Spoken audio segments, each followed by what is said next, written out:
কেবলমাত্র রামের নামে ভোট চাইছে।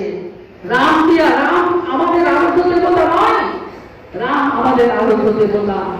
যদি তোমরা জয় শ্রীরাম বলতে পারো তো জয় জগন্নাথ কেন বলো না? জয় জগন্নাথ আলাদা নয়, জয় শ্রীরামও আলাদা নয়, সবই এক। একমাত্র আমার পছন্দ ইসলাম ধর্মকে নিয়ে কোনদিন কোন মুসলিম সমাজ আন্দোলন করে না।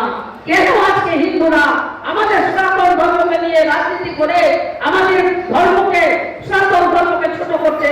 এই বিচার চার মানুষের কাছে গিয়ে মানুষের বুঝার যে আজকে বিজেপি আমাকে বলবে না আমি কবে জন্মেছি, আমি হিন্দু কিনা সার্টিফিকেট দিবে না বিজেপি, আমার বাবা মা বলবে আমি হিন্দু কিনা, আমি সনাতন কিনা। সনাতনের সম্বন্ধে কি শিখিয়েছো? কটা গ্রন্থরাজ পড়ানো হয়? আমাদের গীতা ভাগবত কোন স্কুলের পাঠে একটা পুস্তক আছে বলুন না? শিক্ষক করে জানি না। কিন্তু আমাদের মুসলিমদের একটা জায়গায় দেখি আমরা আরবি শিক্ষাটা দেওয়া হয়, কোরআনটা পড়ানো হয়, আমরা তো তাও করতে পারি না, আমরা জানতে পারি না। তাই আমরা বেশি বলি, তাই হিন্দুত্বের নামে ভোট পাওয়া যাবে না। আগামী দিনে এটা উপর থেকে জয় শ্রীরাম